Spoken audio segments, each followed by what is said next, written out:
अगर peoples involvement रहेगा तो जो आउटपुट रहेगा वो हर एक गांव सुजलाम सुफलाम बनेगा। और हर एक गांव जब सुजलाम सुफलाम बनेगा तो भारत देश पूरे दुनिया का number 1 and only green economy in the world बनेगा। अभी हम ऐसे व्यक्ति को बुलाना चाहेंगे कि जो इस इंजन के तैयारी के लिए और डेवलपमेंट के लिए दिन रात काम करते हैं, जो इसके क्रिएटर है तो और पूरे एमसीएल के हमारे ऊर्जा केंद्र है। सो लेट्स वेलकम हमारे एमसीएल के रचनाकार, सलाहकार और शिल्पकार doctor Shyam Golab sir. Thank you.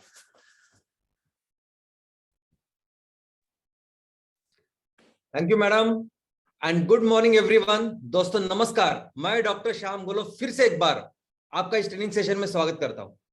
मैं आशा करता हूं कि आप सभी लोग स्वस्थ हो और आप अपने साथ अपने परिवार का, यानी घर का परिवार और एमसीएल परिवार दोनों का ख्याल रख रहे हैं। मैं ये भी उम्मीद करता हूं कि आप सभी लोग 1 घंटा बहुत अच्छी एक्सरसाइज कर रहे हो, अपने हार्ट अपने लंग को मजबूत कर रहे हो और अपनी इम्यूनिटी को बढ़ा रहे हो। तो चलिए शुरुआत करते हैं आज के टॉपिक से। दोस्तों, इस दुनिया में, इस धरती मां ने करोड़ों सालों से करोड़ों जीवों को पाला है। ये मनुष्य, ये भी इन करोड़ों जीवों में से एक जीव है। हजारों सालों तक ये मनुष्य बाकी के जानवरों जैसे जंगलों में घूमता था, गुफाओं में रहता था और मारकर यहां वहां भटक के अपना गुजारा करता था। वो एक चीज थी जिसकी वजह से मनुष्य एक जगह रुकने लगा और वो गुजारा करने लगा, वो चीज थी एग्रीकल्चर। वो एक चीज जिसकी वजह से मनुष्य एक जगह बस्ती करने लगा, जिसकी वजह से वो समाज प्रिय, यानी जानवर से समाज प्रिय इंसान या समाज प्रिय प्राणी अगर वो बना तो वो थी एग्रीकल्चर। दोस्तों, यही एग्रीकल्चर है कि जिसकी वजह से हमारे अलग अलग दुनिया में अलग अलग जगह पे संस्कृतियों की या इस माध्यमों की शुरुआत हुई। दोस्तों, जब इस एग्रीकल्चर के तंत्र बहुत बड़े, टेक्नोलॉजी बेहतर हुई, पद्धति बेहतर हुई और मनुष्य ने यह जाना, यह समझा कि कैसे कैसे मैं इस जमीन से ज्यादा धान उगा सकता हूं, ज्यादा अनाज उगा सकता हूं। और जब ये सरप्लस अनाज तैयार होने लगा, तब ऐसी जगह पे जहां ज्यादा अनाज तैयार होने लगा, ज्यादा से ज्यादा लोग आने लगे, बस रहने लगे। और यही से फिर शुरुआत हुई गांवों की, शहरों की। दोस्तों, दुनिया में जितनी भी सभ्यता की शुरुआत हुई है, सिविलाइजेशन की शुरुआत हुई है, वो हुई है एग्रीकल्चर की वजह से, वो हुई है हमारी खेती बाड़ी की वजह से। और इस खेती की वजह से ही अगर आप देखोगे तो दुनिया में जितने भी पुराने या संस्थापक हम कह सकते हैं कि सभ्यता, जैसे हमारी सिंधु घाटी की सभ्यता है, बाकी दुनिया में चाइनीज, मेसोपोटामियन, ऐसी अलग अलग सभ्यता है। वहां वो जो प्रदेश थे जहां जहां ये सभ्यता की शुरुआत हुई, वो सभी प्रदेश इस एग्रीकल्चर के लिए अच्छे थे। वो ऐसे प्रदेश थे कि जहां ज्यादा से ज्यादा धान, ज्यादा से ज्यादा अनाज इंसान उगा सकता था और जिसकी वजह से शहरें तैयार हुई। और ये सभी शहर अगर आप देखोगे तो ये मैक्सिमम में सभ्यताएं, ये सभी शहरें किसी न किसी नदी के ऊपर थे। अगर आप इजिप्ट में जाओगे, इजिप्ट में ये पहाड़ देखोगे, आपको लगेगा ये क्या है, ये तो पूरा रेगिस्तान है। लेकिन ये आज रेगिस्तान है। एक ऐसा जमाना था, एक ऐसा वक्त हुआ करता था कि ये सब यहाँ एक बहुत बड़ी नदी यूफ्रेटिस करके बहती थी और ये पूरा जो इलाका था वो हरा भरा था। दोस्तों, दुनिया में ये सभी शहरों की जब शुरुआत हुई तो इस शहर का या हर शहर का जो व्यवस्थापन है, प्रशासन, वो कैसे चलता था। तो हर शहर का प्रशासन चलाने के लिए एक समिति थी, जिसको ही हम लोग आज समझने वाले हैं और जिसको ही हम लोग म्युनिसिपालिटी, म्युनिसिपल काउंसिल ऐसा बोलते हैं। अगर भारत के इतिहास की बात करें तो भारत में जो भी इतिहास है, उस ज्यादा से ज्यादा इतिहास हमें पता चलता है वेदों से। वेदों में जो लिखा है उसमें से, वेदों में यह कहा है कि जब इस बस्तियों का, शहरों की शुरुआत हुई, समुदाय की शुरुआत हुई, तो समुदाय अलग अलग हिस्सों में बंट गए और हर समुदाय को ट्राइब्स ऐसे कहा जाता था, ट्राइब्स, राज्य। और उनकी जो प्रमुख थे उस ट्राइब्स के, उन्हें कहते थे राजन या राजा। अभी ये जो राजा थे, ये राजा किसको बनाते थे? ये राजा उसको बनाते थे कि जो उस समुदाय का, जो उस ट्राइब का सबसे शक्तिशाली, सबसे कैपेबल ऐसा व्यक्ति हो, जिसका सबसे प्रमुख इंपॉर्टेंट कर्तव्य यही रहता था कि अपने इस ट्राइब की, अपने इस राज्य की लोगों की रक्षा करना। तो लोगों की रक्षा करना ये प्राथमिक कर्तव्य होता था कि जिसके बलबूते पर इस राजा को चुना जाता था। दोस्तों, जब धीरे धीरे आगे इस राजा का अपना एक कार्यालय बना और इस संरक्षण, ये जो मिलिट्री चीज है, इसकी वजह से उसका एक अपना व्यवस्थापन बना। उसके बाद कई सारी ऐसी चीजें जो लोगों के लिए चाहिए थी, यानी इस पूरे राज्य में संरक्षण छोड़ के न्याय व्यवस्था, वहां लोगों के लिए जो अच्छी सोई सुविधा करनी है उसके लिए कर की व्यवस्था, लोग अगर वहां खेती बाड़ी कर रहे हैं तो उसके लिए जो चीज हो सकता है वो करें, तो अलग अलग डिपार्टमेंट उसके तैयार हुए। लेकिन दोस्तों, हमेशा इस राज्य में एक सभा होती थी और समिति होती थी। सभा यानी उस राज्य में, उस शहर में जो लोग रहते थे उनसे बन के होती थी सभा, और ये लोग अपने में से कुछ लोगों को चुन के या उनके कुछ प्रतिनिधित्व करते थे, ऐसे लोगों से बनती थी समिति। तो सब मैं आपको बताना चाहता था कि उन दिनों में भी सबसे ज्यादा पावर, सबसे ज्यादा अधिकार अगर किसके पास होता था तो वह सभा और समिति के पास होता था।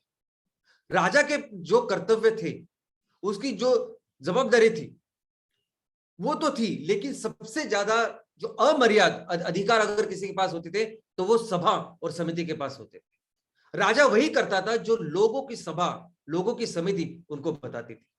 तो दोस्तों, हम लोग ये कह सकते हैं कि हमारे प्राचीन भारत से हमारी संस्कृति ही रही है ये लोकतंत्र की।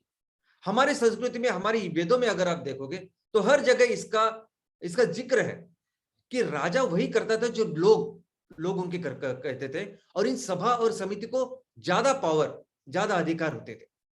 तो ये लोकतंत्र की सिस्टम हमारे शुरुआत में, हमारी जो सभ्यता सिंधु घाटी की शुरुआत हुई तब से ये संस्कृति, ये सभ्यता, ये हमारा कल्चर, इसकी शुरुआत हुई, ये लोकतंत्र की शुरुआत हुई। उसके बाद कई राजा आ गए, उसके बाद ऐसा भी हुआ कि बाहर के लोग आ गए और यही के हो गए, कई सल्तनतें आई। इन लोगों ने फिर जो हमारी संस्कृति थी और उनका जो काम करने का तरीका था उस तरह से अपना प्रशासन लिया, आगे बढ़ाया। लेकिन आज की तारीख में जो हम शहरों का प्रशासन देख रहे हैं, जो अलग अलग नगर निगम है, नगर पंचायत है, ये पूरा जो मॉडर्न सिस्टम आज हम लोग देख रहे हैं, उसकी नींव रखी गई, उसकी शुरुआत हुई वो ब्रिटिश पीरियड में। अंग्रेजों के जमाने में ये सभी जो ये म्युनिसिपल काउंसिल, ये सभी जो हम लोग नगर पंचायत सब देखते हैं, इसकी प्रशासन की शुरुआत हुई। सबसे पहले मैं आपको बताना चाहूंगा कि भारत का सबसे पहले जो म्युनिसिपल काउंसिल या नगर परिषद बना वो कोची में, केरल में जो कोची नाम का शहर है उस पे बना। उसमें 1664 में डच, यानी हमारा भारत इतना समृद्ध था कि सिर्फ अंग्रेजी नहीं, कई सारे लोग यहाँ से वहां, सभी यूरोपियन, आज हम जिन्हें कहते हैं कि हमसे बहुत ज्यादा डेवलप्ड ऐसे देश है, वो सभी हमें ढूंढते ढूंढते यहाँ आते थे। तो सबसे पहले वो डच, पोर्चुगीज भी वैसे है, तो सबसे पहले जो म्युनिसिपल काउंसिल वो यही डच ने बनाया था कोची में। उसके बाद 3 साल के बाद अंग्रेजों ने भी मद्रास म्युनिसिपल काउंसिल करके मद्रास शहर में इस काउंसिल की स्थापना की और एडमिनिस्ट्रेशन की शुरुआत की।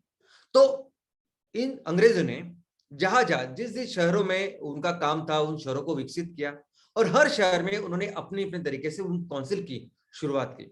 अब इस काउंसिल का काम कैसे चलता था? तो काउंसिल का काम वैसे ही चलता था जैसे पूरे देश में इन अंग्रेजों का प्रशासन चलता था।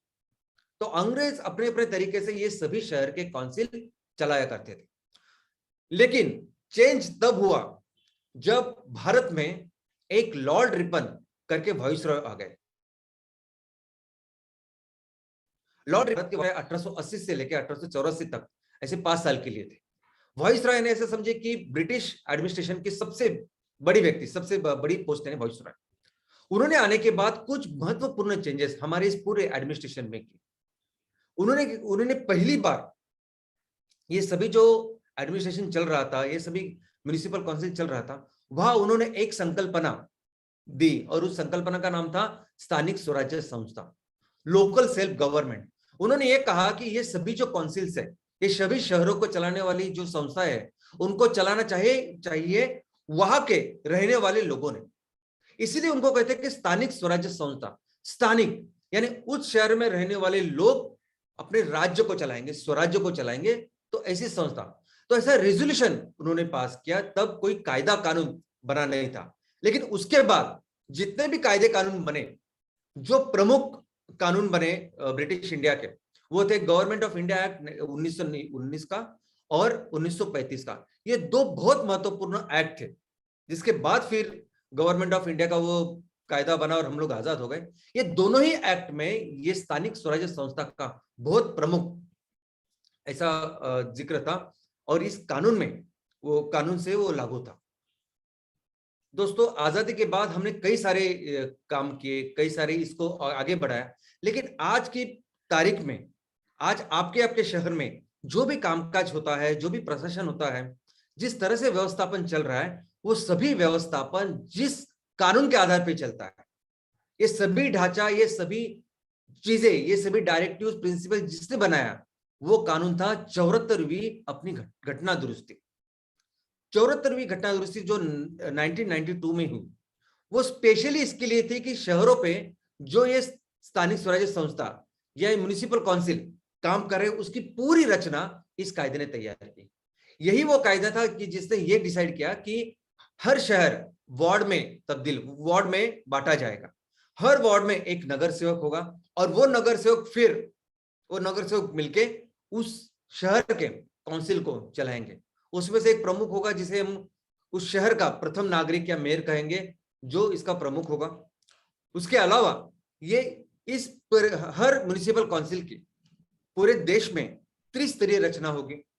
उसके अलावा इस पूरे प्रशासन में 33% आरक्षण होगा महिलाओं के लिए। इसका स्पेशल इलेक्शन होगा, जिसकी पूरी जिम्मेदारी वहां के राज्य सरकार पे होगी, और उस राज्य सरकार के लिए एक स्पेशल कमीशन आयोग की स्थापना की जाएगी, जो होगा राज्य निर्वाचन आयोग या स्टेट इलेक्शन कमीशन। ऐसे सभी चीज, यानी क्वालिफिकेशन, डिस्क्वालिफिकेशन, सभी जो वार्ड कमेटी से लेके कुछ ऐसे भी सदस्य होते हैं जो अगर उनका नॉलेज अच्छा है तो उनको हम स्वीकृत सदस्य करके ले सकते हैं। ये सभी चीजों की शुरुआत हुई 1992 में। 1992 की जो 74वीं घटना दुरुस्ती है, ये पूरा वही ढांचा है जिसके ऊपर आज की तारीख में हमारे देश में ये सभी शहरों का कानून चलता है, व्यवस्थापन चलता है। तो चलिए देखते हैं कि क्या है म्युनिसिपल काउंसिल। तो म्युनिसिपल काउंसिल तो वह अपने शहर का व्यवस्थापन चलाने वाला जो एक परिषद है, उसे हम लोग म्युनिसिपल काउंसिल कह सकते हैं। और ये परिषद, ये पालिका, ये काउंसिल एक लोकल सेल्फ गवर्नमेंट यानी स्थानिक स्वराज्य संस्था है। यानी कौन बनाता है ये काउंसिल, कौन बनाती है संस्था? तो वहां रहने वाले लोग उनके जो प्रतिनिधि है, उनके थ्रू पूरे शहर का एडमिनिस्ट्रेशन चलाते हैं, और उसी को कहते हैं हम म्युनिसिपल काउंसिल। दोस्तों, अभी ये नगर पालिका का जो चीज है, अभी हमारा जो भारत अगर आप देखोगे तो पूरे भारत का एडमिनिस्ट्रेशन है, तो भारत को हम दो इसमें डिवाइड कर सकते हैं, एक ग्रामीण भारत और एक शहर का भारत। तो ग्रामीण भारत में प्रशासन कैसे चलता है? तो ग्रामीण भारत में प्रशासन चलता है पंचायत राज सिस्टम से। ग्रामीण भारत में भी वो संकल्पना है कि जहां लोग चलाते हैं। ये पंचायत राज सिस्टम का भी मूल जो संकल्पना है वो है लोकतंत्र। यहां त्रिस्तरीय रचना होती है पंचायत राज सिस्टम में। सबसे पहले तो गांव के लेवल पे होती है ग्राम पंचायत। उस ग्राम पंचायत के नेक्स्ट लेवल पे होता है तहसील, ब्लॉक। वहां होती है तहसील की पंचायत। और नेक्स्ट लेवल, तीसरा लेवल है वो है जिले का लेवल, जहां होती है जिला परिषद।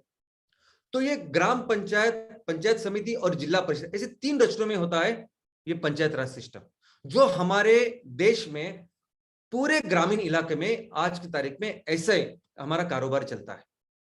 जो कोई व्यक्ति किसी गांव में अगर रहता है तो वो अपने ग्राम पंचायत के लिए भी सदस्यों को चुन के देता है, लेकिन वही सदस्य वो पंचायत समिति के सदस्यों को भी चुन के देता है। वही पर्सन, वही व्यक्ति, वही नागरिक फिर जेडपी के लिए, जिला परिषद के लिए जो पर्सन होता है, उनको भी चुन के देता है। क्योंकि गांव से बनता है, ये गांव से बनता है ग्राम पंचायत। इन ग्राम पंचायत से बनती है पंचायत समिति, और पंचायत समिति से बनती है जिला। लेकिन शहरों में ऐसा नहीं है। शहरों में भी सेम तरह की एक त्रिस्तरीय रचना है। जैसा हमने ग्राम पंचायत में देखा, वैसे शहरों में भी है।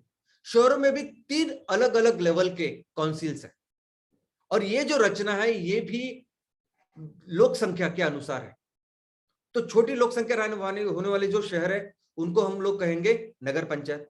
उससे बड़ी जो जो उसके बड़ी जो शहर है उनकी लोक संख्या है, उन्हें वहां होती है नगर पालिका, और उसके बड़े जो शहर होते हैं वहां होते हैं नगर निगम या म्युनिसिपल कॉर्पोरेशन। अब ये तीन जो त्रिस्तरीय रचना है, जो त्रिस्तरीय रचना पंचायत राज सिस्टम जैसे ही है, लेकिन उसमें मूलभूत बदल यह है कि यहाँ एक शहर का दूसरे शहर के साथ कोई ताल्लुकात नहीं होता। हर शहर का अपना अपना एक सिस्टम होता है। गांव में वैसा नहीं होता, गांव से बनती है ग्राम पंचायत और उसी गांव से बनती है पंचायत समिति और जिला परिषद, लेकिन वहां ऐसे नहीं है। वहां अगर आप पंचायत समिति है तो पंचायत समिति अलग है, सॉरी नगर पंचायत अलग है, नगर पालिका अलग है, और ये दोनों अलग अलग जैसे से अपने अपने से उनका कोई ताल्लुकात टेक्निकल या फाइनेंशियल नहीं होता है। ये सभी अपने आप में करने वाली एक स्थानिक स्वराज्य संस्था होती है। तो सबसे पहले आती है नगर पंचायत। अब नगर पंचायत यानी ऐसे छोटे शहर जहां लोक संख्या होती है 10,000 से लेकर 25,000, 10,000 से होती है 40,000 तक, 50,000 तक। अभी हमारे राज्य में ये लोक संख्या कितनी होनी चाहिए कि इसे हम नगर पंचायत बोले, ये उस राज्य के जो गवर्नमेंट है, गवर्नर है, वो सोचती है, वो तय करती है। इसलिए आप देखोगे कि हमारे देश में अलग अलग राज्यों में ये नंबर अलग है। तो किसी राज्य में नगर पंचायत बनती है 10,000 से 25,000 तक, किसी राज्य में बनती है 10,000 से 40,000 तक, किसी राज्य में 10,000 से 50, और किसी राज्य में 10,000 से 1,00,000 तक। तो हमारे देश में कुल 2,182 इतने नगर पंचायत। नेक्स्ट जो है वो नगर पालिका। जब इन शहरों की लोक संख्या 1,00,000 से बढ़कर 10,00,000 के बीच में होती है तो उन्हें म्युनिसिपल काउंसिल या नगर पालिका ऐसे कहते हैं। दोस्तों, ये जो नगर पालिका है ये बहुत बड़े क्षेत्र में हमारे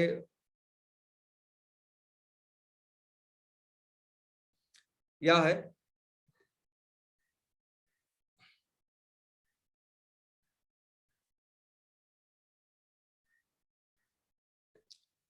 और नेक्स्ट जो है म्युनिसिपल कॉर्पोरेशन। म्युनिसिपल कॉर्पोरेशन यानी वो नगर पर वो शहर जहां उनकी लोक संख्या 10,00,000 से भी ज्यादा। तो ऐसे हमारे देश में कुल 109 ऐसे शहर है कि जहां म्युनिसिपल कॉर्पोरेशन चलती है। तो भी इस शहरों का ये जो म्युनिसिपल कॉर्पोरेशन है, ये सभी शहरों को चलाने वाली ये एक परिषद है। इनका क्या फंक्शन होता है, क्या क्या काम करते हैं, तो अगर आप ये पूरा एवोल्यूशन देखोगे किस तरह से इसकी शुरुआत हुई, तो सबसे पहला प्राथमिक कार्य क्या था कि अपने लोगों का रक्षण करना, और उसके बाद फिर अलग अलग बाकी के सब फंक्शन कार्य की शुरुआत हुई। तो आज की तारीख में अगर हम देखोगे समझेंगे तो आज हमारा एक महान देश है, इस देश के अंदर ये सब शहर है। तो ये जो सुरक्षा का जो विषय है, ये सुरक्षा का विषय देश एज ए देश हम लोग लेते हैं, लेकिन बाकी के सभी फंक्शंस, बाकी के सभी ऐसे कार्य कि जो लोगों के हित में है, जिससे हम अपने शहर के लोगों का जो सोशियो इकोनॉमिक कंडीशन, उनकी सामाजिक आर्थिक परिस्थिति अच्छी कर सकते हैं, उनका जीवन बेहतर कर सकते हैं, उन्हें जो बेसिक सुविधा चाहिए उससे लेके वो कैसे खुद को डेवलप कर सकते हैं, इन सभी चीजों में कार्य कर सकती है ये म्युनिसिपल काउंसिल। दोस्तों, इसीलिए लोगों को जो जरूरी चीजें वो पूरी देने का, उसको प्रोवाइड करने का जिम्मा होता है उस म्युनिसिपल काउंसिल के ऊपर। शुरुआत करते हैं पानी, वाटर सप्लाई। पानी हर हर घर को प्रॉपर पानी मिलना चाहिए, इसका ख्याल रखती है म्युनिसिपैलिटी। उसके अलावा वहां के लोगों को अच्छी मेडिकल फैसिलिटी मिलनी चाहिए, इसलिए दवाखाना हो, हॉस्पिटल है, ये भी तैयार कर सकती है म्युनिसिपल काउंसिल। नेक्स्ट, वहां के जो बच्चे हैं जिनको एजुकेशन की जरूरत है, जो गरीब हो सकते हैं, उनके लिए स्कूल शुरुआत कर सकती है म्युनिसिपल काउंसिल।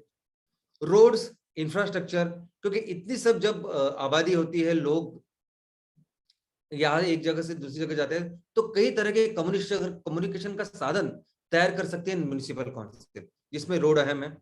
नेक्स्ट, स्ट्रीट, सार्वजनिक जगहों पे जो लाइटिंग होती है उसका भी ख्याल रखती है म्युनिसिपल काउंसिल, चाहे वो रोड्स हो, चाहे वो कोई भी सार्वजनिक जगह हो, वहां लाइटिंग की व्यवस्था करती है। ड्रेनेज, चाहे वो समुद्र, चाहे वो बरसात के पानी का ड्रेनेज हो, चाहे वो हमारे टॉयलेट का ड्रेनेज हो, या कोई भी ऐसा वेस्ट वाटर का ड्रेनेज जो हम लोग वेस्ट वाटर जो वहां के नागरिक तैयार करते हैं, तो उनका ड्रेनेज सिस्टम का ख्याल रखती है म्युनिसिपल काउंसिल। फायर ब्रिगेड, तो अग्निशमन का ये भी बहुत इंपॉर्टेंट काम है म्युनिसिपल काउंसिल का। मार्केट प्लेसेस, दोस्तों हमारे इस शहर के इकोनॉमिक आर्थिक व्यवस्था कैसे बेहतर बने, इसके लिए बहुत इंपॉर्टेंट काम करती है म्युनिसिपल काउंसिल, क्योंकि ये बहुत अहम ऐसा सब्जेक्ट है। वहां रस्तों पे जो व्यावसायिक काम करते, छोटे मोटे धंधे करते, उनसे लेके बड़ी बड़ी जो बिजनेस हाउसेस है, जहां आप ऑफिसेस कर सकते हैं, कार्यालय तैयार कर सकते हो, ऐसी सब चीजों की व्यवस्था करने के लिए जो कुछ इंफ्रास्ट्रक्चर तैयार करना है वो करती है म्युनिसिपल काउंसिल। तो मार्केट प्लेसेस का इंतजाम करना या किसी बिजनेस हाउसेस के लिए एक सीबीडी, एक सेंट्रल बिजनेस डिस्ट्रिक्ट बनानी, ये सभी काम करती है बिजनेस काउंसिल, ये म्युनिसिपल काउंसिल।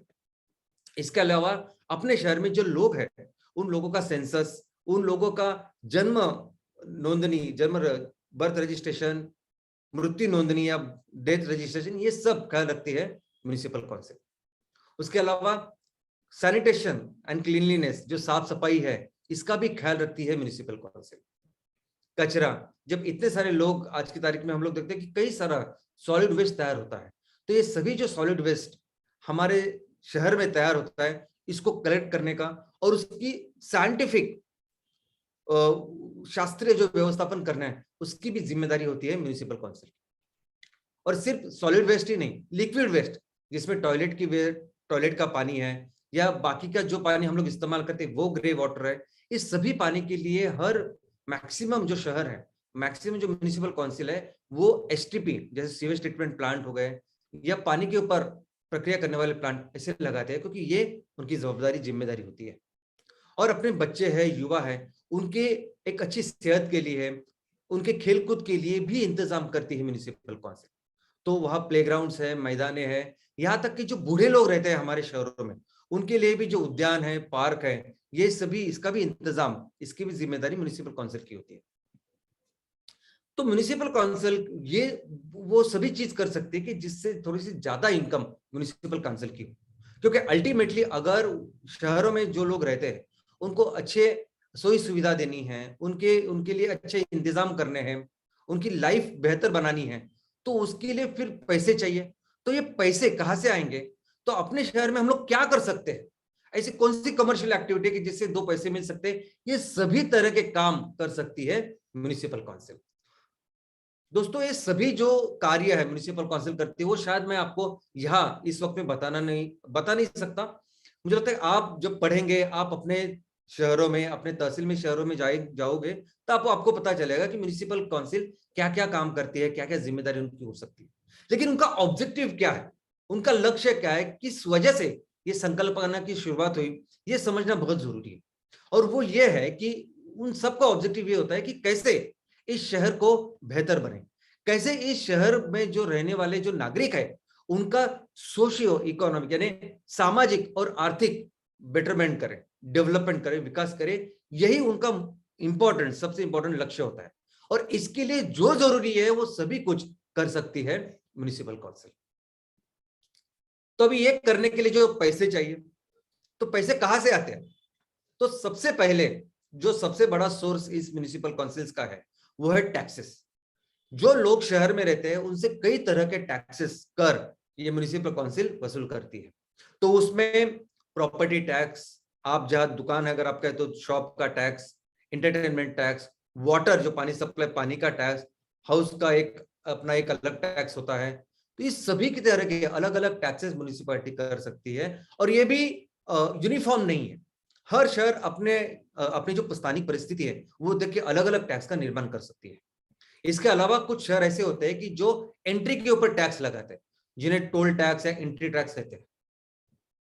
इसके अलावा एक कमर्शियल एक्टिविटीज, तो जैसे मैंने कहा कि हर म्युनिसिपल काउंसिल इनकम बढ़ाने के लिए, आमदनी बढ़ाने के लिए बहुत सारी चीजें कर सकती है। तो अगर वहां उन्हें पर्यटन को बेहतर बनाना है, कुछ दूसरी चीज का निर्माण करना है, और ये चीज निर्माण करके उससे फिर टैक्स वसूल कर सकते हैं या प्रवेश शुल्क वसूल कर सकते हैं, और ये भी एक अच्छा इनकम म्युनिसिपैलिटी को हो सकता है। उसके अलावा जो लोग उस शहर में रहते हैं वो किसी बहुत सारे टैक्सेस भरते हैं, यानी केंद्र सरकार को कोई टैक्स देते हैं, राज्य सरकार को टैक्स देते हैं।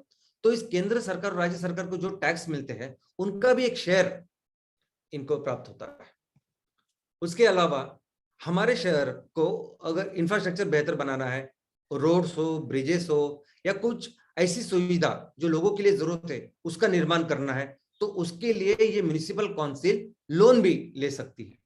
जैसे हम बैंक का लोन लेते हैं, वैसे ही बैंक, कोई भी वित्तीय संस्था, इससे म्युनिसिपल काउंसिल लोन ले सकती है। और सिर्फ अंतरदेशीय ही नहीं, बाहर के अंतरराष्ट्रीय लेवल पे भी कोई जो वित्तीय संस्था है उनसे भी ये लोन ले सकती है। प्रोफेशनल टैक्स, उस शहर में रहने वाले जो प्रोफेशनल्स है, जैसे डॉक्टर्स है, लॉयर्स है, सीए, सीएस, टैक्स कंसल्टेंट, ये सभी जो लोग हैं जो उस शहर में प्रैक्टिस करते हैं, उनसे भी एक प्रोफेशनल टैक्स वहां के म्युनिसिपल काउंसिल लेती है। उसके अलावा कोई ऐसी चीज जो उस म्युनिसिपल काउंसिल ने लोगों के लिए तैयार की है खर्चा करके, तो उससे वो टैक्स ले सकती है। तो इस शहर में हमारे देश में अभी कितने सारे अलग अलग तरह के शहर हमने देखे, तो कई सारे चुनौती अभी आज हम लोग देखते हैं, कई सारी समस्या आज हमारे सामने है।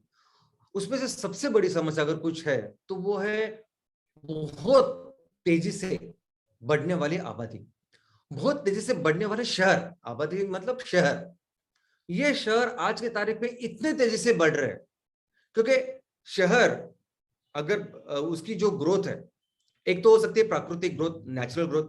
अगर उस शहर में 2 लाख 5 लाख लोग हैं, उनकी जो बर्थ रेट है उसके हिसाब से वो शहर बढ़ना चाहिए, लेकिन उससे कई गुना ज्यादा आज की तारीख में सभी शहर बढ़ रहे हैं, बहुत बहुत फास्ट। हर शहर की अपनी कैपेसिटी होती है ना, कि वहां इतना वो क्षेत्र है और वहां इतने सारे लोगों को हाउसिंग, बाकी की सब फैसिलिटीज वो प्रोवाइड कर सकती है, लेकिन उससे कई ज्यादा आज लोग आ रहे हैं, इतने ज्यादा पैमाने पे लोग आते हैं। और जो बड़े बड़े शहर हैं अपने देश के, वहां तो आप देखोगे जैसे मुंबई, दिल्ली, कलकत्ता, बैंगलोर, वहां तो लोग इतने, क्योंकि वहां की जो लाइफस्टाइल वो शायद बहुत डिफरेंट होती है, लोगों को बहुत ज्यादा अट्रैक्ट करती है, तो इतने पैमाने पर लोग आते हैं कि वहां आजू बाजू एक अर्बन कॉम्प्लेक्स बन चुका है, यानी आजू बाजू के सभी शहर जो मर्ज हो चुके हैं, इतने बड़े पैमाने पे वो शहर बन चुके हैं। यानी आप कब एक शहर की बाउंड्री छोड़ के दूसरे शहर में जाओगे आपको पता ही नहीं चले।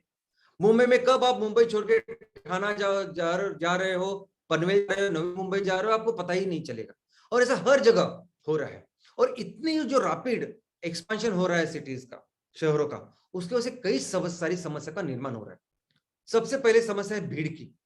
जहां देखो वहां आपको भीड़ नजर आएगी, यानी सिर्फ मार्केट प्लेसेस, सिर्फ स्टेशन, रेलवे स्टेशन हो या बस स्थानक हो, सिर्फ इस पे नहीं, सिर्फ कार्यालय पे नहीं, तो बहुत सारी जगह पे।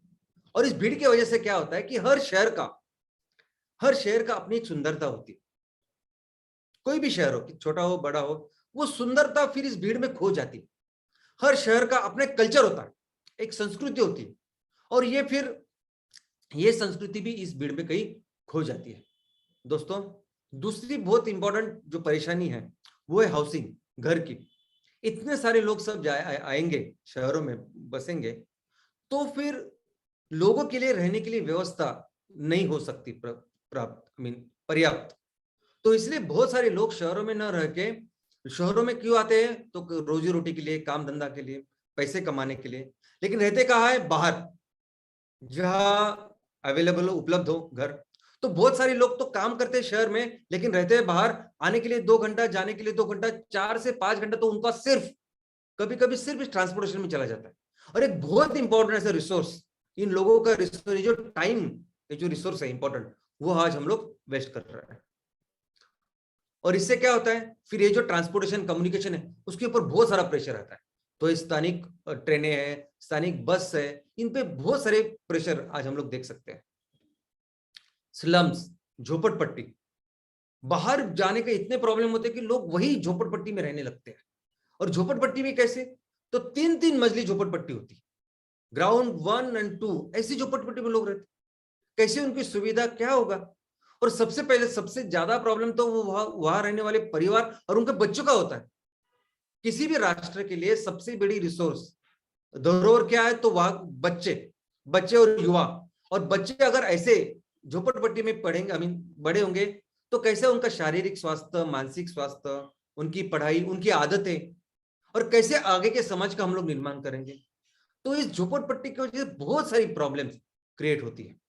हमारे क्राइम्स शहर के बढ़ते हैं, अनएम्प्लॉयमेंट, बेरोजगारी, शहरों में अभी बेरोजगारी भी बहुत बढ़ती है इसकी वजह से, वो ज्यादा लोग आने की वजह से, क्योंकि एक क्षमता होती है शहर की और इतने सारे लोग आते हैं। अभी वहां के ऑलरेडी जो लोग हैं उनकी तो है ही बेरोजगारी की समस्या, लेकिन बाहर के लोग आते हैं वो भी होती है, बढ़ती है समस्या। और ये बेरोजगारी भी दो प्रकार की होती है। एक तो वो बेरोजगार जो हमें दिखाई देते हैं, जो घर में बैठे रहते हैं, उन्हें कुछ काम नहीं, लेकिन दूसरे ऐसे भी लोग हैं जो हमें लगते हैं काम करते हैं, लेकिन वो उन्हें कहते हैं छुपी बेरोजगारी।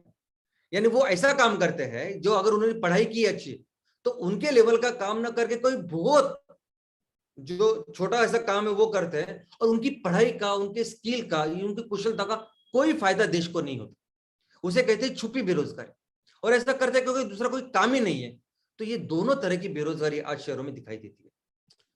वाटर सप्लाई, तो एक बार इतने लोग जब आते हैं तो बाकी वहां की जो पालिका प्रशासन है उसकी सब जो कैपेसिटीज है उस पर बहुत सारा प्रेशर आता है। तो पानी के प्रॉब्लम है, जो लोग वहां रहते हैं, परिवार रहते हैं, उनकी बेसिक चीजें कुछ लगती है, नहाना होता है, टॉयलेट की व्यवस्था है, बाकी सब चीजों की व्यवस्था है, और इन सभी चीजों की के ऊपर बहुत सारा प्रेशर फिर आता है। और बाद में फिर लोगों की ऐसी अवस्था हो जाती है। सॉलिड वेस्ट का भी बहुत बड़ी समस्या हमारी ऑलमोस्ट हर शहर में। एक तो अच्छी बात है कि 2014 से वो स्वच्छ भारत अभियान की शुरुआत हुई, उसकी वजह से कचरा शायद आपको रास्ते पे ऐसे दिखाई ना दे, लेकिन जो कचरा आज हम लोग कलेक्ट करते हैं, क्योंकि सॉलिड स्वच्छ भारत अभियान के ऊपर एक सेस इनकम टैक्स से मिलता है, और उसकी उसकी वजह से बहुत सारा पैसा नगर पालिका को मिला है, काउंसिल को मिला, कि जिसको वो अच्छी तरह से क्लीन करते हैं। लेकिन वो सभी लेके कचरा वो क्या करते हैं, तो बाहर, शहरों के बाहर अभी उस कचरे के बहुत बड़े पहाड़ उन्होंने बनाए हैं। और ये कचरे के पहाड़ क्या करते हैं, तो जमीन खराब करते हैं, पानी खराब करते हैं। उस पहाड़ को कम करने के लिए यही लोग फिर उसको जलाते हैं, और जलाने के बाद जो धुआं निकलता है वो तो डायरेक्ट कार्सिनोजेंस है। वो धुआं अगर आप इनहेल करोगे तो आपको आपको कार्बन कैंसर हो जाएगा। ऐसे वो नॉन कार्सिनोजेंस है। और अर्बन क्राइम्स, और इन सभी की वजह से शहरों में बहुत बड़ी लेवल पे अभी क्राइम्स बढ़ रहे हैं। पोल्यूशन, इतने सारे लोग जब रहेंगे, उनकी गाड़ियां, उन गाड़ियों का पोल्यूशन तो है, लेकिन ये जो सॉलिड वेस्ट मैनेजमेंट का जो इशू है, आपने कभी देखा है कभी कोई रबड़ या कोई प्लास्टिक को जलाते हुए? कभी आप देखना कि जब वो रबड़ जलता है, जब वो प्लास्टिक जलता है, कितना धुआं तैयार होता है। और लोग, मैक्सिमम लोग कचरे को जला रहे हैं आज, जिसकी वजह से पोल्यूशन की समस्या बहुत गंभीर हुई है। और नेक्स्ट, पानी। दोस्तों, हर शहर, हमारे भारत का, दुनिया का हर शहर, लेकिन मैं अपने भारत की बात करूं, भारत का हर कोई भी छोटा बड़ा शहर हो, किसी न इसी पानी के स्रोत के यहाँ वो बसा है। नदियां है, तालाब है। इसकी वजह से तो एग्रीकल्चर अच्छी हुई, और एग्रीकल्चर, वो खेती की वजह से हम लोग वहां बसने लगे और शहर बसने लगे। तो जिसकी वजह से आज हम बसने लगे, आई मीन हमारी शुरुआत हुई, हमारा अस्तित्व की शुरुआत हुई, अभी उसको हम पूरी तरह से मिटा रहे हैं। हर नदी, हर तालाब अगर आप देखोगे तो उसको सिर्फ गटर बना के रखा है।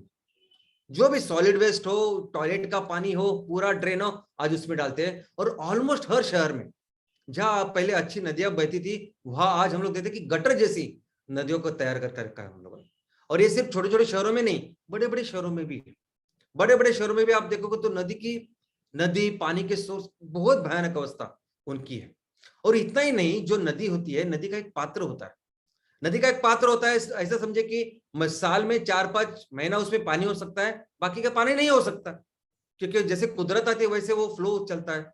अभी हमारे लोग कुछ तो उस पात्र में भी कंस्ट्रक्शन करते हैं, घर बनाते हैं, बाकी कुछ कंस्ट्रक्शन करते हैं, और उनको वहां, उस कंस्ट्रक्शन करने के बाद उनको वहां लाइट मिलती है, उनको पानी का कनेक्शन मिलता है, उनको प्रॉपर म्यूनिसिपैलिटी का टैक्स मिलता है, और वो पूरा, ये सभी जो एनक्रोचमेंट है वो प्रॉपर कानूनी हो जाता है। दोस्तों, ये सभी जो प्रॉब्लम्स मैंने आपको बताया ना, ये शायद मैं पूरी तरह से बता भी नहीं सकता, इतने बड़े बड़े प्रॉब्लम्स है शहरों में। एक समस्या अगर आप लोगों ने एक झोपड़पट्टी की समस्या लोगे तो उसमें 100 प्रॉब्लम्स है, 100 अलग अलग तरह। वाटर सप्लाई की एक समस्या लोगे तो उससे 50 प्रॉब्लम मैं आपको बता सकता हूँ। सॉलिड वेस्ट मैनेजमेंट के उसको और 50 प्रॉब्लम मैं आपको बता सकता हूँ। तो प्रॉब्लम, समस्या तो, और हर शहर का एक अलग अलग अपना प्रॉब्लम है, अलग अलग चीजें हैं, अलग अलग व्यवस्था, तो अलग अलग तरह की चुनौतियां उनके सामने हो सकती है। तो तो ये सभी काउंसिल इस प्रॉब्लम्स के लिए क्या सोल्यूशन करती है, तो चलिए देखते हैं। सबसे पहले मैक्सिमम काउंसिल ये करती है कि कैसे हम इस काउंसिल का, इस नगर पंचायत का, नगर परिषद का हम लोग इनकम बढ़ाए, इसके ऊपर ज्यादा ध्यान देते हैं। क्योंकि अगर ज्यादा पैसे मिलेंगे, ज्यादा इनकम होगा, तो तभी हम लोग इस इनकम से लोगों की ये जो परेशानियां दूर कर पाएंगे, एक अच्छी बेहतर जिंदगी उनको दे पाएंगे। इसलिए वो क्या करते हैं कि रिसोर्सेस, जो जितने भी रिसोर्सेस हमारे शहर में जो भी हो सकता है, जो भी पॉसिबिलिटी, जैसे मैंने कहा कि कई सारी कमर्शियल एक्टिविटीज में भी म्यूनिसिपैलिटी काउंसिल पैसे डालती है, इन्वेस्ट करती है, ताकि ज्यादा से ज्यादा लोग आए वहां के। अगर पर्यटन का कुछ स्कोप है वो करे, कुछ मंदिर है, कुछ मस्जिद है अच्छी जिसको बेहतर बना सकते हैं, कुछ पोर्ट है, कुछ समंदर, ऐसा कोई सारी चीज है जो सोचते हैं और उसके ऊपर फिर पैसा कमाने की हम लोग कोशिश करते हैं। नेक्स्ट, एडमिनिस्ट्रेशन, जो वहां का कार्य व्यवस्थापन है उसको बेहतर बनाना, क्योंकि हर शहर में ये जो गंदगी बढ़ रही है वो किसी ना किसी गैर कानूनी गलत चीज की वजह से हो रही है। तो अगर हम बेहतर अपनी कार्यकुशल अगर व्यवस्थापन करें तो ये चीजें बहुत कम कर सकती है। इसलिए बहुत सारे काउंसिल उसके ऊपर ध्यान देते हैं। और ऑफ कोर्स लोगों का पार्टिसिपेशन, लोग जो है, कई सारे चीजें तो हम लोग लोगों के साथ कंट्रोल कर सकते हैं, बेहतर बना सकते हैं। तो लोगों को इसके बारे में बताना, लोगों के बीच में जन जागृति करना, और लोगों को फिर लोगों को साथ लेके फिर ये सभी प्रॉब्लम्स को दूर करना, ये बहुत ही इंपॉर्टेंट ऐसा सोल्यूशन है जिसके ऊपर कई सारे कॉर्पोरेशंस काम करती है। लेकिन दोस्तों, एमसीएल की सोच थोड़ी सी इससे अलग है। अभी ये सभी जो हमारे देश में अगर आप देखोगे तो अर्बनाइजेशन, ये शहरीकरण धीरे धीरे बढ़ रहा है। शायद जो स्पीड है वो बहुत ज्यादा है। आज की तारीख में ऑलमोस्ट 50% लोग शहरों में रह रहे हैं, और हर तरह के शहर है, छोटे शहर, बड़े शहर, और हर शहर की अपनी अपनी प्रॉब्लम्स है, अपनी अपनी चुनौतियां है, अपनी अपनी कल्चर है, सब कुछ है, स्ट्रेंथ है, वीकनेस है, सब कुछ है। और हर काउंसिल, हर जो व्यवस्थापन करने वाला ये जो नगर परिषद, ये जो संस्था है, ये अपने अपने तरीके से इसको उसको मेहनत भी कर रही है, उसके ऊपर काम भी कर रही है, लोग भी शायद काम कर रहे हैं। लेकिन इन सभी प्रॉब्लम्स के ऊपर, ये सभी चुनौतियां, ये सभी प्रॉब्लम्स आज हमें नजर आ रहे हैं, ऑलमोस्ट हर शहर में नजर आ रहे हैं। इसके ऊपर एक बहुत स्ट्रांग सोल्यूशन है। इसके ऊपर एक ऐसा सोल्यूशन है जो लॉन्ग लास्टिंग है, एक ऐसा सोल्यूशन है जो सस्टेनेबल है, एक ऐसा सोल्यूशन है जो शायद सभी प्रॉब्लम के ऊपर एक सबसे बढ़िया लॉन्ग लास्टिंग ऐसा उपाय हो सकता है। और वो सोल्यूशन क्या है? तो वो सोल्यूशन है खेती, वो सोल्यूशन है एग्रीकल्चर और ग्रामीण विकास। दोस्तों, कहां से आते हैं ये लोग? शहरों में ये लोग कहां से आते हैं? अपना अपना गांव छोड़ के तो आ रहे, वहां क्यों जा रहे? तो जा रहे इसीलिए कि उनको रोजी रोटी की कुछ इंतजाम हो, उनको कुछ नौकरी मिले, उनके बच्चों के लिए कुछ बेहतर एजुकेशन मिले, इसलिए तो जा रहे हैं। और क्या छोड़ के जा रहे हैं? तो अपने गांव। अरे अपने गांव में इतनी कैपेसिटी है, इस खेती में इतनी कैपेसिटी है कि 90% ऑफ द टाइम दुनिया में सबसे बड़ी अर्थव्यवस्था अगर हम लोग किसी किसी के डिपेंड पे, किसी के भरोसे अगर थे, तो वो थे एग्रीकल्चर। ये एग्रीकल्चर ही थे जिसकी वजह से हम लोग दुनिया की सबसे बड़ी, सबसे सर्वश्रेष्ठ इकोनॉमी थे। पूरे दुनिया के लिए 30% इनकम हम लोग तैयार करते थे। 30% इनकम। मैं तो कहता हूं कि जो लोग हमारा गांव छोड़ के शहरों में जाके बैठे ना, वो तो जाने दीजिए, जो शहरों में लोग बैठे ना, उनको भी पूरी तरह से बहुत अच्छा इनकम दे सकते हैं अपने एग्रीकल्चर। अरे इतनी कैपेसिटी है, इतना पोटेंशियल है हमारा। कुदरत ने इतना कुछ दिया है हमें, इस भारत को, इस एग्रीकल्चर को, कि आपको पता नहीं कि इसमें क्या पोटेंशियल है। आपको लगता होगा कि वो 90% ऑफ द टाइम वो तो पुराना जमाना था, अभी तो नया जमाना है। नया जमाने में टेक्नोलॉजी बहुत बढ़ गई है, नया जमाने में फैक्ट्री होनी चाहिए, ऑफिस होनी चाहिए, तब जाके होगा। अभी गांव में क्या रखा है? गांव में थोड़ी ऐसा पहले जैसा होगा जैसे पहले हुआ था। पहले ठीक है हम लोग बहुत बड़े थे, अभी कैसे होगा वो? दोस्तों, मैं आपको बात बताऊं कि जो पहले होता था ना, जब पहले हम लोग दुनिया की सबसे बड़ी अर्थव्यवस्था थी, तब जितनी अपॉर्चुनिटी थी, तो वो जो पीरियड था उससे 100 गुना बेहतर पीरियड आज की तारीख में। पूरी दुनिया ने इस विकास के नाम पर, इस इकोनॉमिक डेवलपमेंट के नाम पर एनर्जी के लिए किसका सहारा लिया? किसकी तरफ देखा तो क्रूड ऑयल को एनर्जी करके इस्तेमाल किया और वह फिर ग्रोथ की, और यही क्रूड ऑयल फिर बाकी के दूसरे क्षेत्र में भी लेके हम लोगों ने पेट्रोकेमिकल प्रोडक्ट्स बनाए। सिर्फ 200 सालों में इस क्रूड ऑयल की वजह से पूरी दुनिया तबाही के कगार पे, जिस करोड़ों सालों को इस धरती माँ ने इसका ख्याल रखा है, उसको 200 सालों में हमने पूरी तरह से बर्बाद करके रखा है। आज ऐसी परिस्थिति है, इतनी खराब परिस्थिति बाहर है, और सिर्फ हमारे देश में नहीं, पूरी दुनिया में, कि अगर अभी कुछ नहीं किया तो हम लोग, हमारे जिंदा रहना मुश्किल है। और इसका सॉल्यूशन सिर्फ एक ही है, वो है एग्रीकल्चर। यानी पहले तो शायद इतनी जरूरत नहीं थी जितनी आज है।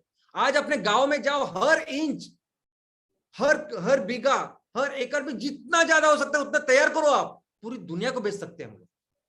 आज ऐसी परिस्थिति है कि हमें, अगर हम अपने इस गांव में जाएंगे तो इस गांव में इतनी सारी अपॉर्चुनिटीज है। और अगर आप फैक्ट्री की बात करो तो फैक्ट्री तो लगानी ही पड़ेगी ना, कम से कम कंपलसरी, फैक्ट्री तो कंपलसरी लगानी है। एग्रीकल्चर से रॉ मटेरियल तैयार होगा, वो तो फैक्ट्री तो लगानी ही पड़ेगी ना, कम से कंपलसरी, वो प्रोडक्ट्स तैयार करने पड़ेंगे तब जाके बेचेंगे। तो ये सभी फैक्ट्रियां इतनी एम्प्लॉयमेंट जनरेट कर सकते हैं हम लोग, इतनी आमदनी लोगों की, हमारे किसानों की बढ़ सकती है, इसका अंदाजा ही नहीं हमें। एक ही सोल्यूशन है, ये सभी प्रॉब्लम जो भी किसी भी शहर में कोई भी तरह का अगर प्रॉब्लम है तो मैं समझता हूं एक ही सोल्यूशन है। हमें अपनी जो ग्रामीण, जो हमारी अर्थव्यवस्था, उसको मजबूत करना पड़ेगा। दोस्तों, मैं एक डॉक्टर हूं। अगर आपको कभी स्पॉन्डिलिसिस का अगर आपको तकलीफ हो रही है, स्पॉन्डिलिसिस, सर्वाइकल स्पॉन्डिलिसिस, आप डॉक्टर के पास जाओगे और बोलोगे मेरी जो हाथ है, हाथ में बिल्कुल अभी पावर नहीं है, मैं हाथ से कुछ उठा नहीं पाता, लिख नहीं पाता, और बहुत दर्द करता है, बहुत बहुत, और यही से नीचे ही सिर्फ बहुत ज्यादा दर्द करता है। और डॉक्टर क्या करेगा, यहाँ आपका जो नेक है ना, इस गर्दन के यहाँ पीछे इंजेक्शन देगा और ये सही करेगा। प्रॉब्लम तो यहाँ और सॉल्यूशन यहाँ। वैसे ही प्रॉब्लम वहां शहरों में, सॉल्यूशन गांव में है। एक ही सॉल्यूशन है, हमें अपने गांव जाके हमारी इस खेती के ऊपर ध्यान देना पड़ेगा, तो सब कुछ पॉसिबल है। सभी कुछ व्यवस्था, अगर जो भी व्यवस्था आपको चाहिए, जिसकी वजह से आज आप जा रहे हो वहां शहरों में, वो कोई जाने की जरूरत नहीं है। और इस कोरोना ने तो इतना अच्छा दिखा दिया है। कोरोना में पहली बार शायद लोग इतने देर तक अपने अपने गांव में जाके रहे। कोरोना ने आईना दिखाया है।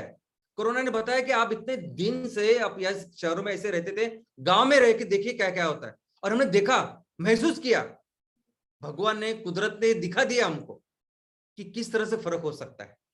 और अगर ये सब परिस्थिति बदलनी है, ये रूरल, ग्रामीण विकास या कृषि, इसको बेहतर करना है, पूरे देश को फिर से बड़ी इकोनॉमी करना है, तो एक ही व्यक्ति ये कर सकता है, और वो है हमारा किसान। एक ही, कोई नहीं कर सकता। और हमारा, आपका, हमारे इस एमसीएल परिवार का सिर्फ एक ही मकसद है, कोशिश है कि सिर्फ इसको पूरी तरह से इसको एम्पावर करना, इसके हाथ मजबूत करना, जो भी चाहिए हमारे किसान को वो देना, उसके लिए सब कुछ व्यवस्था का निर्माण करना, ये अपना काम है। और दोस्तों, अगर ये करने का सबसे बढ़िया तरीका अगर कुछ है, करेगा कौन, तो हमारा किसान वही राजा है, वही ये सब पॉसिबल कर सकता है। लेकिन जो पद्धति है करने की, वो सबसे बेहतर, सबसे बेस्ट पद्धति अगर कुछ है, वो है MCL village project. MCL village, I mean इस एमसीएल में जो भी विजन और मिशन लेके हम लोग चल रहे हैं, हमारी ये पूरी व्यवस्था, हमारा पूरा ही जो परिवार काम कर रहा है, कोई भी विजन हो, कोई भी मिशन हो, ये सिर्फ एमवीपी, एमसीएल विलेज प्रोजेक्ट ही उसको जरिया बना सकता है साकार करने का। हर एमसीएल विलेज प्रोजेक्ट के एंटरप्रेन्योर जो उद्योजक है, उन्हें सिर्फ अपने ग्राम पंचायत का ख्याल रखना चाहिए। अरे आपके पास 1500, 2000, 2500, 3000 एकड़ इतनी जमीन है, करिए ना कोशिश कि ज्यादा से ज्यादा पैसा हम लोग किसानों को दे पाए, ज्यादा से ज्यादा उससे माल निकाले, प्रोडक्शन करे, ज्यादा से ज्यादा पैसा किसानों को दे, उनको कमा के दे, तो आपको भी मिलने वाला। और ये पूरी व्यवस्था एक अलग व्यवस्था होगी। आज एक गांव क्या कर सकता है और किस तरह से बदल सकता है, ऐसा कितना अच्छा एग्जांपल मैडम ने अभी दिया। इतना डिटेल में मुझे भी नहीं मालूम था कि कैसे शहर का आदमी, पढ़ा लिखा आदमी जाके उन्होंने किया था, मुझे बिल्कुल मालूम नहीं था, आज पहली बार पता चला है। हमें वही करना होगा। और हमारी ये जो माँ है, हमारी जो धरती माँ है, हमारी भारत माता है ना, इसमें बहुत कुछ है। मैं तो कहता हूँ कि हमारे गांव में रहने वाले, शहरों में रहने वाले तो है, शहरों में रहने वाले, गांव में रहने वाले, ये छोड़ आजू बाजू के जो हमारे देश है ना, अभी श्रीलंका में इतनी कठिन परिस्थिति है, श्रीलंका हो, बांग्लादेश हो, पाकिस्तान, सबको खिला सकते हैं हम लोग, इतना हमारे पास है, इतना दिया है कुदरत ने हमें सिर्फ क्या करना होगा, हमें अपने गांव को सेल्फ सफिशिएंट बनना होगा। जो भी चीज जिसकी वजह से आज लोग गांव छोड़ के शहरों में जा रहे हैं ना, उसके ऊपर ध्यान देना पड़ेगा कि कैसे हमारे गांव उस सभी चीजों में सक्षम, आत्मनिर्भर बन सकते हैं। इनकम हो, बेहतर इनकम, रोजी रोटी हो, उनको बेहतर सुई सुविधा हो, जो मेडिकल फैसिलिटीज होती है, एजुकेशन होती है हमारे लोगों के लिए, वो कैसे हम लोग तैयार कर सकते हैं हमारे गांव में, इसके ऊपर काम करना पड़ेगा। और दोस्तों यही तरीका है। और अगर जहां तक म्युनिसिपल काउंसिल की बात है, ये जो सभी जो शहर है, शहर के प्रशासन, यहाँ तक जो बात है, तो एमसीएल का विजन यह है उसमें कि एमसीएल समझती है कि हर कोई व्यवस्थापन, एक गांव का व्यवस्थापन से लेके, शहर का व्यवस्थापन से लेके, राज्य का व्यवस्थापन, और कहीं भी जाइए आप, हमारा एक बेसिक तत्व भारत का हमेशा रहा, हमेशा सदियों से, और वो है लोकतंत्र। हमेशा लोग ही है जो इनके हाथों में उनका फ्यूचर, भविष्य है। तो इसको अगर व्यवस्थापन को बेहतर करना है, हमारे सिटीज, हमारे शहरों को बेहतर करना है, तो उसे सिर्फ लोग ही कर सकते हैं। और दूसरा क्या है, दूसरा एक हमारा तंत्र है जो भी सदियों से चालू है कि हर गांव, हर शहर, अभी सर आज शहर की बात करें तो हर शहर एक स्थानिक स्वराज्य संस्था है, टेक्निकली और लीगली भी बात करें तो स्वराज्य संस्था है, और उनको सेल्फ सफिशिएंट होना है। उनको वो कभी भी कोई भी बाहर से आके उनको मदद नहीं करेगा बेहतर बनने के लिए। कोई भी शहर का व्यवस्थापन है, किसी को भी अगर शहर बेहतर करना है, लोगों को बेहतर सुई सुविधा देनी है, तो उस शहर को काम करना पड़ेगा, उनके काउंसिल को काम करना पड़ेगा, उस काउंसिल को सेल्फ सफिशिएंट बनना पड़ेगा, आत्मनिर्भर बनना पड़ेगा। तो इसीलिए वो काउंसिल क्या करती है, तो इसलिए वो काउंसिल इकोनॉमिक डेवलपमेंट, इसलिए वो काउंसिल जो आर्थिक कैसी प्रगति हो हमारे शहर की, उसके लिए काम करती है। और इसीलिए उस शहर का व्यवस्थापन क्या करता है कि कैसे उस शहर में जो बिजनेसेस है उसके लिए सपोर्ट सिस्टम अच्छी करे, कैसे उस शहर में बाकी की चीजें बेहतर करे ताकि लोगों की इनकम बढ़े, बिजनेसेस बढ़े, और उसके फिर टैक्स, उसी सब चीजें काउंसिल को मिले, इसके लिए काम करती है। और दोस्तों जो भी प्रॉब्लम्स हमारे आज शहरों में, वो दो टाइप के प्रॉब्लम्स है। एक टाइप का प्रॉब्लम ये है कि जो पैसे से सॉल्व कर सकते हैं हम लोग। अगर आपके काउंसिल के पास अच्छा पैसा है तो आप सड़कें अच्छे बना सकते हो, टॉयलेट, सैनिटेशन, जो कुछ सुविधा है, हाउसिंग की जो सुविधा है, वो लोगों को बेहतर कर सकते हो। तो ये वो सब प्रॉब्लम्स है जो पैसों से सॉल्व किए जा सकते हैं। और दूसरे प्रॉब्लम वो है कि जो सिर्फ और सिर्फ लोगों से सॉल्व कर सकते हैं, चाहे वो अमेरिका हो, अमेरिका में कोई शहर, या हमारा कोई शहर हो, वो ऐसे प्रॉब्लम्स है वहां लोग ही चाहिए। हमारी नदियां, हमारे ये सभी जो पानी, ये सब कचरे की व्यवस्था, ये क्राइम्स, ये जो मेंटालिटी, ये सब अच्छा बेहतर करने के लिए लोग चाहिए। और दोस्तों यही तो हमारा बिजनेस मॉडल है, यही तो हमारी बिजनेस स्ट्रैटेजी है। हर तहसील, एमसीएल के लिए हर तहसील अपने आप में एक राज्य है। हर तहसील को, राज्य को, इस राज्य को, हर तहसील को बेहतर बनाना, ये हमारा मकसद है। और आपका कोई भी शहर हो, कोई भी नगर पालिका हो, कोई भी नगर पंचायत हो, या कोई भी म्युनिसिपल कॉर्पोरेशन इवन हो, वो किसी ना किसी तहसील में है। तो आप जिस तहसील में आप काम कर रहे हो, उस तहसील में कोई ना कोई शहर होगा, है आज की तारीख में।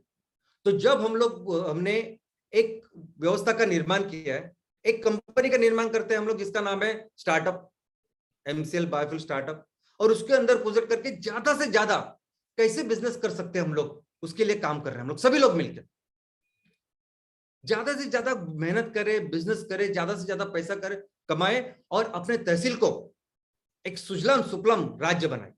ये अपना मकसद है। और इस राज्य को जब बनाना है, जब सुजलाम सुफलाम करना है, तो सुजलाम सुफलाम सिर्फ ग्रामीण तहसील को नहीं करना, शहरी तहसील को भी करना है।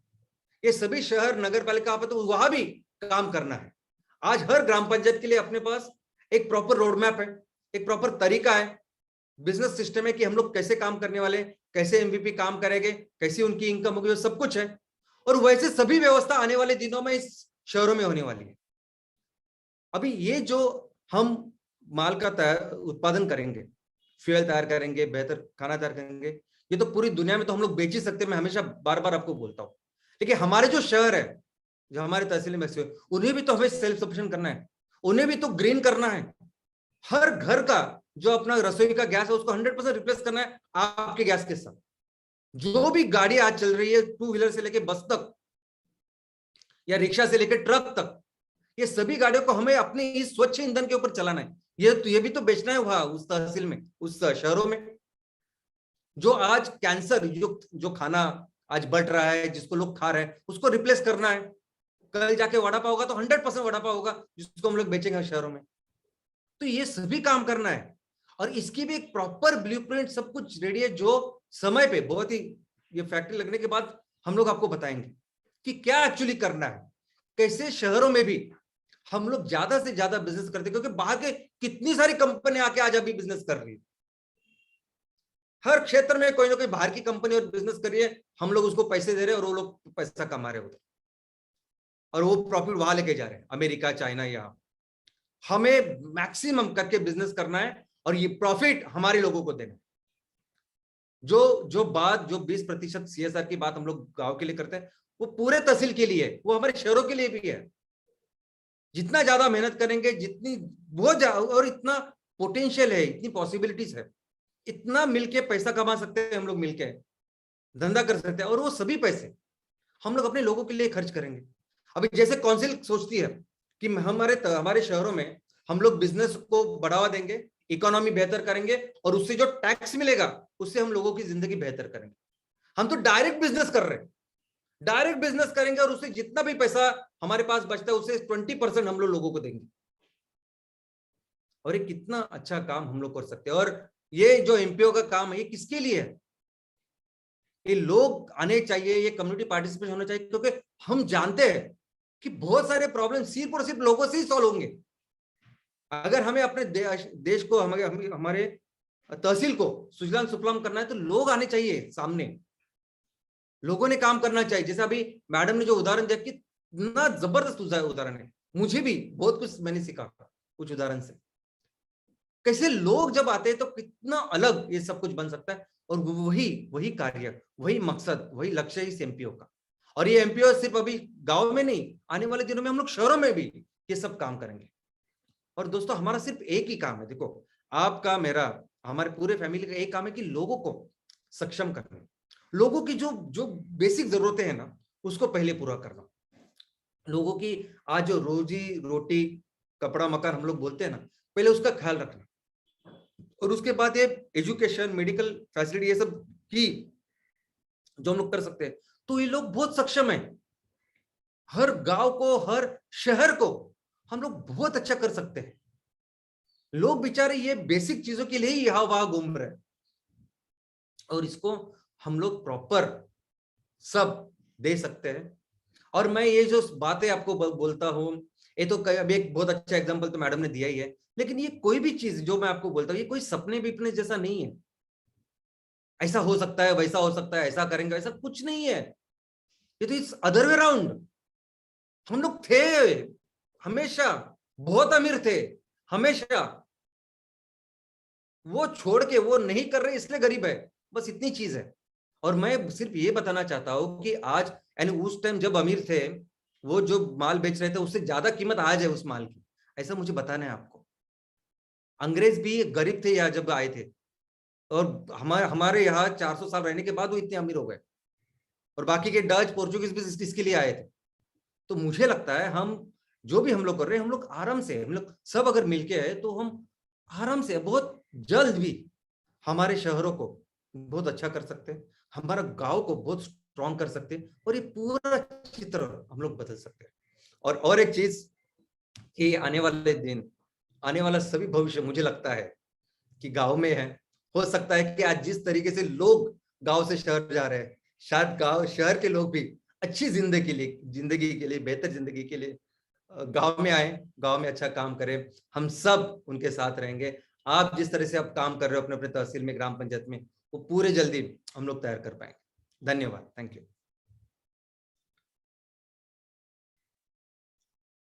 The future of India lies in its villages. That's what Honorable Mahatma Gandhi ji has said. Let's make it otherwise. The future of India lies in the hands of MCL, in the farmers, in the life of farmers of MCL. Good morning, MCL India परिवार. और आज फिर एक बार Shyam sir का Friday training हमें बहुत कुछ सिखा के गया और बता के गया कि जागो, यही वो समय है, यही वो वक्त है जब हम देश ने हमारे लिए क्या किया ये पूछने के बजाय हम देश के लिए क्या कर सकते हैं इसका जवाब ढूंढने का समय आ गया है. Good morning everybody, thank you very much for being here. और आज आपने सुना हमारी प्राची मैडम से कि कैसे हिरवे बाजार का जो हिरवे बाजार का स्टोरी है कि एक शहर से गांव गया हुआ इंसान ने अपने गांव को कैसे विश्व का एक वेल नोन गांव में तब्दील कर दिया. एमसीएल ने तो कसम खाई है कि हम अपने हर एक गांव को एनर्जी इंडिपेंडेंट तो बनाएंगे, इकोनॉमिक इंडिपेंडेंट तो बनाएंगे, पर हर एक गांव अपने आप में विश्व में यूनिक होगा. और ये इसी बात का मैसेज देने के लिए श्याम सर ने और एक अलग तरीका चुना, अलग टॉपिक चुना और म्युनिसिपल काउंसिल्स की इस कॉन्सेप्ट को उन्होंने देश के हर एक इंसान से जोड़ा. यही उनकी खासियत है, यही उनका बड़कपन है और ये उनका नॉलेज है. All the MCL India परिवार stakeholders, MVP owners, channel partners, MBS, MPOs, BDAs, senior BDAs, and senior prime BDAs. Thank you very much, and all the people of India, from the MCL India परिवार, we are grateful to you to being here with Shyam sir's special training on Friday. Thank you very much. Yes. हर बार की तरह मैं आज भी दोहराना चाहूंगा जो thought Shyam sir हमें बताते हैं पूरे वेबिनार में, पूरे ट्रेनिंग में, कि आपको इस देश की मिट्टी का वास्ता है और एमसीएल ही सुजलाम सुफलाम भारत का रास्ता है. जय हिंद, जय MCL.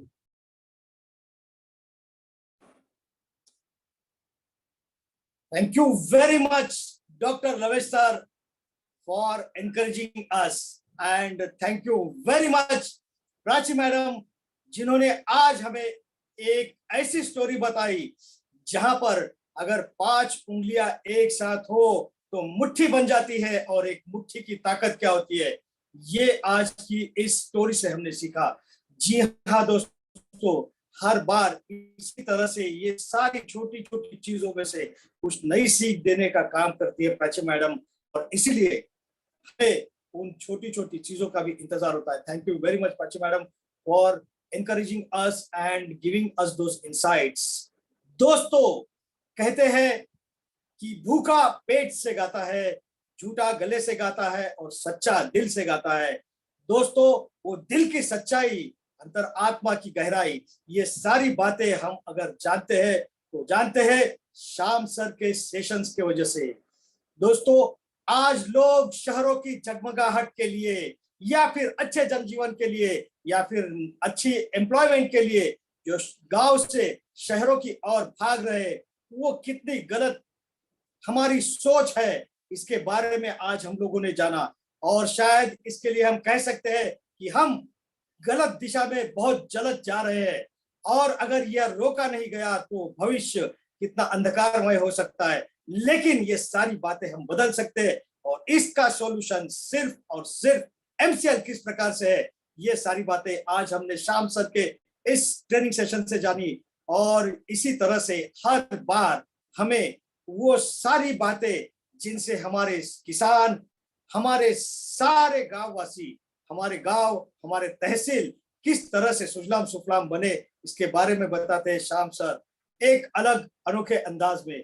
Thank you very much Shyam sir, फिर एक बार एक बहुत ही जटिल विषय आसान कर हमें सिखाने के लिए, हमें बताने के लिए कि किस तरह से हमारी आज के जो काम है वो गलत दिशा में जा रहे हैं.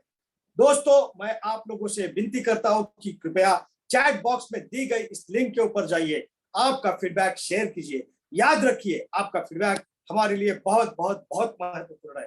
दोस्तों, आपके फीडबैक की वजह से ही हम बार बार ट्रेनिंग सेशंस में कई सारे बदलाव जो है ला रहे हैं. दोस्तों, आपको और बेहतर जानकारी दे पाए, इसके लिए आपका फीडबैक हमारे लिए बहुत इंपॉर्टेंट है। इसी के साथ मैं एमसीएल परिवार के सारे प्राइम बीडीएस, एमपीओ, एमबीएस, सारे एमबीपीज, चैनल पार्टनर्स और सारे स्टेक होल्डर्स, इनका मैं दिल से शुक्रिया अदा करना चाहूंगा, क्योंकि ये सारे लोग वो है जो हर शुक्रवार यहाँ पर आते हैं, हर शुक्रवार आकर ये सारी बातें सीखते हैं और ये सारी बातें अपनी रोजमर्रा की जिंदगी में इंप्लीमेंट करते हैं। जी हाँ दोस्तों, और इसीलिए हमें चित्र बदलते हुए दिख रहा है।